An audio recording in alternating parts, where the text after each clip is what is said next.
Most of the clients I read, not all of them, but a great many of them, are spiritual seekers. They are people who are on their spiritual path and they are opening to their gifts. They're eager to learn and to uncover answers and working hard to do it. Certain clients have come to me and told me about less than helpful experiences that they have had with people that they thought would be good spiritual mentors or teachers. In this video, I'm going to give you a few warning signs to be aware of when seeking a spiritual mentor and help you identify the traits of a truly helpful spiritual teacher. Hello friends, I'm Wendy Rapp, spiritual life coach and intuitive reader. On this channel, I help you as a spiritually awakened person grow and evolve on your soul's journey. Now, I do remember just how difficult and lonely it was for me when I was first starting my spiritual path and my spiritual awakening. I was constantly in bookstores seeking out answers through books and felt very frustrated at times because I would sometimes have more questions as a result of the books and the information that I was receiving. But I didn't know where to go or who I could turn to. I didn't know anyone in the spiritual community at that time.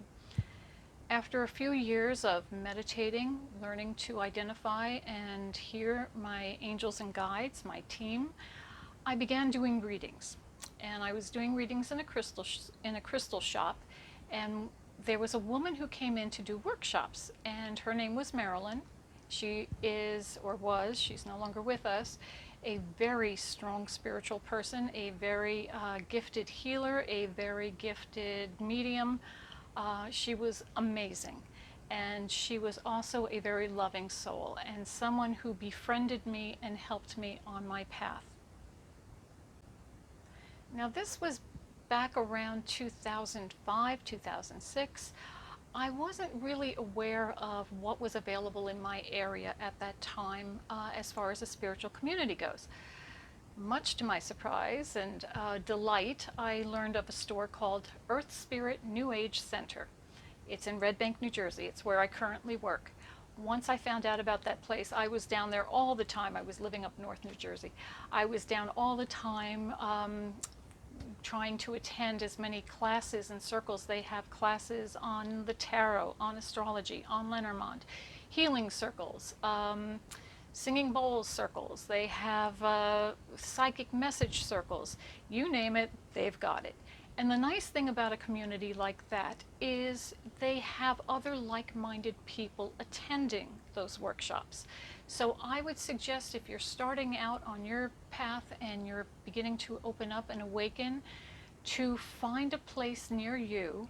If you're in New Jersey or the New York metropolitan area, I definitely recommend EarthSpirit New Age Center in Red Bank. But look around in your own community and see what kind of stores, shops, communities, classes there are, because connecting with other like-minded people is first one of the best ways of opening up and exploring and finding someone who's supportive of what you're going through. But what if you are looking for someone who is perhaps a bit more experienced, who can really guide you and give you answers to some of the questions or help you to develop psychically and open up more? Well, there are people who will do that, but this is where I'm going to give you a few words of warning. Sometimes the people who say they are spiritual mentors or teachers are on a little bit of an ego trip. So here are some signs you need to look out for. If they tell you that they can give you access to the divine, turn around and walk out the door, please. You don't need someone else to give you access to what you were born already having access to. It is your birthright. You don't need a mediator. In the religious community, in the spiritual community, you have your own connection to the divine. The only thing we do as spiritual people, waking ourselves up, is making ourselves aware of that connection and really honing in and tapping into it. You don't need anyone else to be that access for you. Another thing you want to be aware of is be careful of people who make you feel that you're not good enough, that you're not wise enough, that you're not knowledgeable enough, or you're not as gifted as they are, and you never will be. Don't listen to that, please. Another warning sign is they use fear to control you, or your lack of knowledge to control you, or they hold knowledge back from you. You have questions and they tell you, oh, no, no, no, you're not ready for that yet. If you can ask the question, you're ready to know it. If this is someone who gives classes to multiple people at one time and they try to breed competition among the students or play favorites, this is not a good spiritual teacher. They might also not be the right spiritual teacher if they try to disempower you, hold you back, or have you relying on them. Also, if you can't really figure out what it is that you've learned from them or how they're actually helping you, not the right spiritual teacher. And lastly, if they need to have their ego stroked, if you ask them a question or give a counterpoint to anything that they're saying or in any way disagree with them and they get dismissive or hurt or angry with you, that is not the sign of a good spiritual teacher. Now, I don't want to make it sound like I have anything against spiritual mentors, teachers, or gurus. I don't. I wanted one myself when I was starting out on my journey. But what you need to know is they have their place. A teacher, a guide, a guru, a mentor will help you through their own experience, their knowledge, their wisdom. But the whole point in having someone like that in your life, and a good spiritual teacher will recognize this, is knowing that they're trying to make themselves unnecessary on your path. They understand that your spiritual mastery comes from walking your own path and learning what you need to learn, usually on your own. So what are a few signs of a good spiritual mentor or teacher? Well, the first is that they will empower you. They will help you strengthen and enhance your own gifts.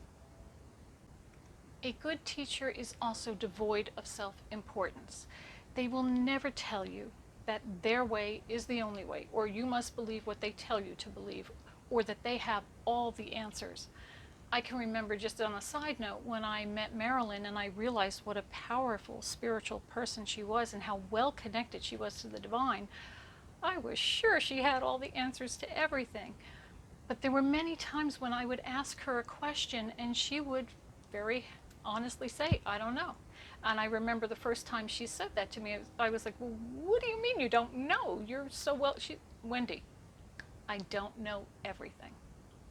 If you find someone who has that kind of humility, you found a good teacher.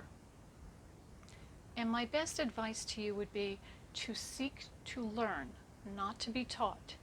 And feel free to dismiss anything that doesn't resonate with you. A good teacher will open that garden gate, but let you decide which path you'll take. You'll know you found the right spiritual teacher or mentor when your heart feels open and your spirit feels elevated. I hope those tips were helpful for you. Thank you so much for joining me here today. Don't forget to hit the subscribe button. I upload a new video every Sunday, and I would love to have you join me here. You can connect with me on social media. The links are below in the description box. And as always, you are a spark of the divine. Share your light with the world. Blessings.